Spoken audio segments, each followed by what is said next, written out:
Have you ever noticed how some patterns just pop up everywhere? I mean, everywhere.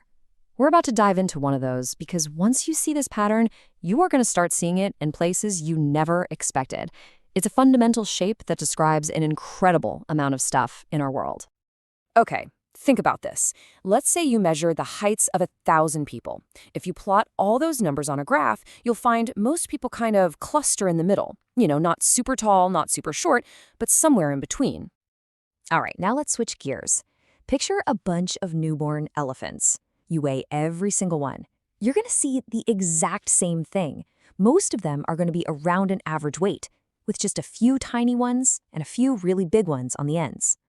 And let's bring it into the world of business. Look at a little cafe's daily income over a whole year. Yeah, some days are amazing, some are a bust. But most days, they hover right around that typical average number. It's that same shape, again. So what on earth do people's heights, baby elephants, and a coffee shop's revenue have in common? Well, they all follow this really distinct bell-shaped curve. It's this visual where most of the data piles up in the middle and then gracefully tapers off on both sides.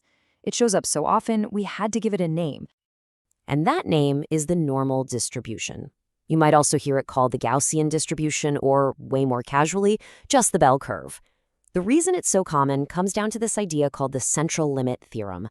And all that really means is when you have a result that's caused by a whole bunch of small, independent factors all mixed together, the outcome is probably going to look like a bell curve. But of course, not all bell curves look exactly the same. The curve for people's heights is going to look different than the one for elephant weights. So how do we talk about them? Well, and this is the really beautiful part, you only need two numbers. Just two simple control dials to perfectly describe any normal distribution you can think of. So, right at the very peak of this curve, that's where you'll find the most common thing happening. In a perfect normal distribution, that single point is the average, the middle value, and the most frequent number, all rolled into one. And here they are, our two control dials. The first one is the mean. You'll see it with the Greek letter mu, and that just tells us where the center of the whole thing is. The second is the standard deviation. That's sigma, and that tells us how spread out all the data is. So the mean is basically the anchor point for the curve. It tells you the exact center of your data. If you have a higher mean, the whole bell just slides to the right on the number line. A lower mean, and it slides to the left. Simple as that. Now, the standard deviation is what controls the actual shape.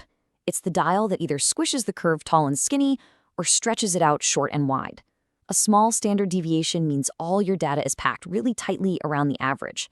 A big one means everything is much more spread out. Okay, so once you know the mean and the standard deviation, you unlock this incredible predictive power. And that brings us to this really handy practical shortcut for making sense of it all. This is the 68-95-99.7 rule. It's often called the empirical rule, and it's an amazing rule of thumb because it gives you a super quick way to know where to expect your data to fall, no matter what normal distribution you're looking at. This diagram here breaks it all down. You can see everything is measured in standard deviations, which are basically just steps away from the mean. And the mean is that line right there in the center at 0. So first up, 68%. About 68% of all your data points are going to fall within just one step to the left or right of the mean. This is basically your range for very typical stuff. Now, if you go out a little further and take 2 steps or 2 standard deviations from the center, you've now captured about 95% of all the data. Anything that falls outside of this range is starting to get pretty uncommon. And finally, if you go out 3 standard deviations, you'll find a staggering 99.7% of all the values. I mean, that's pretty much everything. It means that anything that happens more than 3 steps away from the average is incredibly, incredibly rare. Okay, so the rule is cool in theory, but where do we actually use this stuff? Well, the normal distribution is the backbone of how we standardize things, how we compare stuff that seems totally unrelated. And we see it everywhere. Standardized tests like the SAT, IQ scores, psychological tests, even in a factory doing quality control, they all rely on the bell curve to give a single result, meaning by showing how it stacks up against the whole group. The tool that makes all this possible is called the Z-score, and a Z-score is super simple but incredibly powerful. All it does is tell you exactly how many standard deviations, how many steps, A single data point is away from the mean. It's like a universal translator for data, letting you compare apples to oranges. And this is where it gets really interesting. How do you compare the greatest baseball hitters who played in totally different eras? Well, you can't just compare their batting averages. But if you use the Z-score, you can see who was the most dominant compared to their peers. And it turns out, while Ty Cobb had the highest raw average, Ted Williams's 1941 season was the most exceptional, a mind-blowing 4.26 standard deviations above the average for his time. The normal distribution is an amazing tool. It helps us understand what's probable, but it has a huge blind spot. What happens when we try to use it in situations where it doesn't quite fit? This quote really gets to the heart of the problem, especially in a field like finance. The bell curve is great for modeling everyday stuff, but it basically assumes that extreme events, those outliers, are so rare they're almost impossible. But in the real world, like in investing, those rare events are often the only ones that truly matter. And here's the proof. This graph shows daily stock market returns. Now, it looks a little bit like a bell curve, right? But look at the edges. Analysts call those fat tails.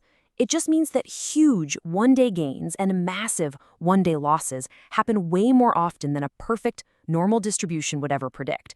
The model completely fails to capture the risk of these sudden, massive events. So in the end, the normal distribution is this powerful lens that helps us understand the everyday, the average. It helps us find a clear pattern in a noisy world. But it's also a critical reminder that sometimes reality has much sharper edges and fatter tails than our models want us to believe, which kind of leaves us with a big question. What are we missing when we only look for what's normal?